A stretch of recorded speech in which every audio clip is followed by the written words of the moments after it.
Okay. Here we go.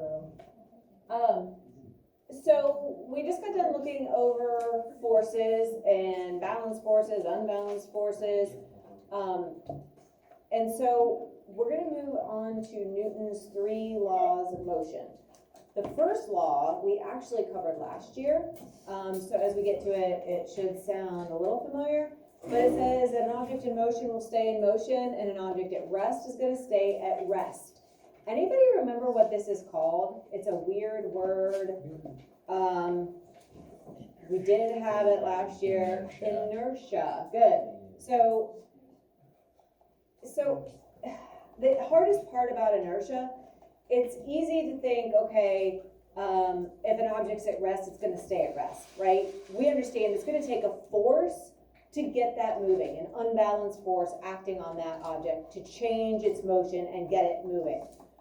The hardest part about this is the object is gonna stay in motion, because you're like, nuh-uh, things always slow down, things are always being pulled to a stop. Hey. Hello. Oh, So, that's because we have friction. We live in a very friction-full world. And so friction is always slowing things down and bringing things to eventual stops. But if you think about places where there is not very much friction, like say on an ice skating rink or a frozen pond or a sidewalk that is iced over, is it easy to stop moving once you get moving? No. You start slipping and sliding and all you want to do is just be able to stop, and that's hard to do, right? Because there's no friction, no traction, nothing to stop your motion. And so that's the way I try to think about it. When I'm thinking of something being in motion, instead of it being like, oh no, it's gonna eventually roll to a stop, I think, okay, what would it do on ice when there's no friction? Because it's friction that's gonna be working to slow things down. So really, Newton's first law is pretty basic as long as you keep that idea in mind. So, obviously bigger masses are gonna have more inertia. Excuse me. Just think about it. If you have something big, it's going to be harder to get it moving. So if I have an elephant and I try to push it, am I going to be able to move that elephant if it's just sitting there? No. Probably not. Like, I'm pretty strong, but I'm not that strong. Right? Think about if I have a little mouse sitting there. It's just sitting there. It's like a nice little trained mouse. And I push it with the same amount of force that I tried to push the elephant with. Am I going to be able to move that mouse? Yes. Absolutely, right? So that mouse has a much smaller mass. It's easier for me to overcome its resting inertia and get that mouse moving.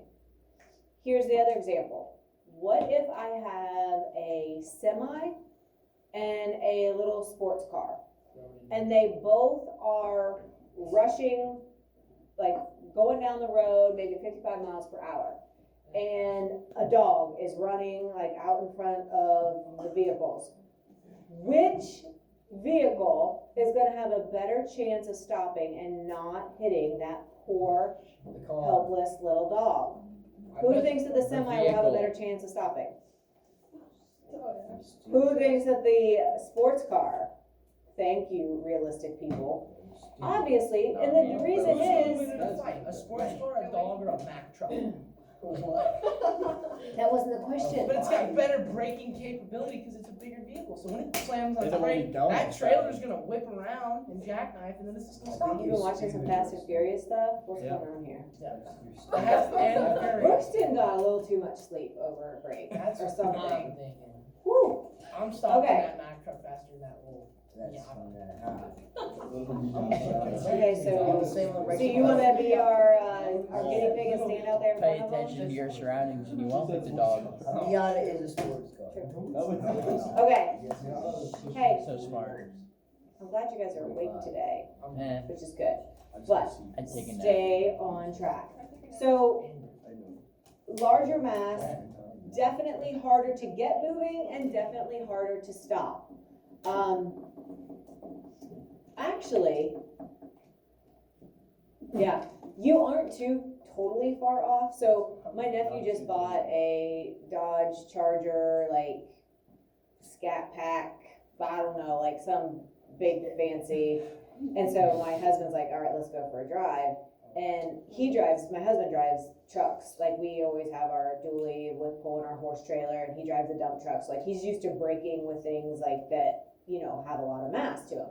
And when he was driving, they were going like, which don't condone this, but they were on one of our back roads, and he got it up to like 120 in like no time. I could hear him. They were like 2 miles away when they finally got to good blacktop, and I was outside at the barn, and I heard whoa, whoa, whoa, whoa, and I was like, oh my gosh. Yeah. So, but he did say, he told our nephew, like, seriously, like this thing doesn't brake the same as like a heavy vehicle. Like heavy vehicles do have better braking systems, but the idea of mass still would kind of overcome that. So he was surprised that it didn't have that downshifting braking system that, heavier vehicles do, because obviously those cars are meant to go fast, and so you think that their braking system, but he's like, it didn't brake the same as you would expect. Like it braked just like a regular car, and it didn't downshift like it, like other big vehicles do that have a lot of mass. So, and we're gonna talk about the more acceleration you have, that also has an effect on the force of something. So we'll talk about that a little bit more in the next couple of days. But typically smaller masses are gonna have less inertia. Bigger masses are gonna have much more inertia, right? And so the idea of inertia. So why is he going, but the car isn't? Why? Because he wasn't wearing a seatbelt? Yeah, so the seatbelt makes you part of the car. So the car felt the force of the brick wall, but the driver himself did not feel that force, because he is technically not part of the car if he doesn't have his seatbelt on. And because of that, he unfortunately Died. hopefully not. He wasn't going very fast. So this car says I'm not going anywhere unless something forces me to. This says I'll keep going until something stops me. That is a very well built car. Right. That thing is Porsche. Okay. And obviously the idea that the more massive, the more inertia. And don't think of inertia as motion or no motion. It's both, right? So it's just doing whatever it's doing. I was so excited because I always called this the lazy law. Like it's just going to keep doing whatever it's doing. So if it's moving, it's going to keep moving until something stops it. Typically, it's going to be friction that stops the object. Like that example, it was the brick wall that stopped the motion. But lazy in the idea that it's just going to keep doing whatever it's doing. And I thought I was pretty clever. And then a couple years ago, I found this video and they call it the lazy law too. So I was like, dang it. I wasn't original in my idea of calling it the lazy law, but that's really what inertia is. So it's going to keep doing whatever it's doing. And so bigger masses have more inertia, smaller masses have less inertia. It's easier to get that hamster moving. It's also easier to stop that hamster versus trying to get this gorilla moving or to stop the gorilla. So if 10 newtons of force are applied to both of these objects, so I'm pushing with an unbalanced force, well, in the left direction, right? Watch closely. Small masses are going to move easy and quickly. And you can see he's going to go really quick. The gorilla's going to move a lot slower. Same force.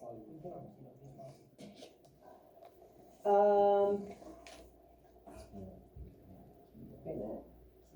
I think, hold on. Mom is dead. They shot for her and they can't control their kids. Kids. Yeah, that lady Okay. just let her kid in and then shoot her mom back.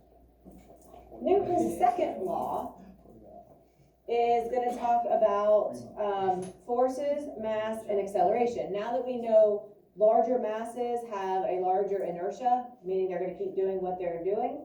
So his second law says that a net force acting on an object will cause that object to move or to accelerate the object in the direction of the force. Okay, so all that means is if you have unbalanced forces, it's going to cause the object to move in that direction. It's going to accelerate it. It's going to change its motion. And we simplify this with the equation of force equals mass times acceleration. Right, so mass is directly related to inertia, and acceleration is the speeding up or slowing down of something. So the mass will have a direct relationship on the acceleration. So like that gorilla, the force that was applied was 10 newtons. It accelerated much slower because it had a much greater mass. And then the reverse is also true. The hamster had a greater acceleration because it had a much smaller mass. And so again, this is just kind of logical. So we do have a triangle for this where we have force divided by mass times acceleration. So it's going to work the exact same way as all of our other triangles. If we're solving for acceleration, we cover it up. We get force divided by mass. If we need mass, we get force divided by acceleration. And if we're solving for the standard equation, it's force equals mass times acceleration. So this is going to be exactly like all of our other equations that we've used. So basically, as mass increases, acceleration decreases, like the gorilla did not speed up very quickly. If mass is small, then that means it's going to accelerate a lot quicker. So if you look at the table tennis or ping pong ball versus a regular tennis ball has a much bigger mass than the ping pong ball. So it's harder to accelerate the the tennis ball than it is the ping pong ball. Now, there's some other factors like materials and elasticity and some things that can interfere with that as well. But in general, big mass means a smaller acceleration, small mass means a greater acceleration. They are inversely proportional. As one goes up, the other is going down. So our equation, F equals ma, and so the basic unit for mass is the kilogram. We've already talked about acceleration is typically going to be a meter per second, and that's where the unit for force comes in. Remember way back at the beginning of this unit, we said a Newton is technically a kilogram times a meter per second squared, and the reason why is because of Newton's second law. You take the mass unit and you take the acceleration unit, and they made that brand new unit of the Newton. And so all forces are given as the Newton because of this equation. So thank goodness we don't have to write a kilogram per meter times a meter over a second squared.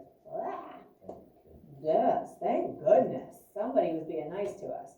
So the basic unit for force is a kilogram times a meter per second squared, which we call the Newton. Okay, so force will be the Newton. So inertia and Newton's second law of force equals mass times acceleration are very related. And so we're going to take a look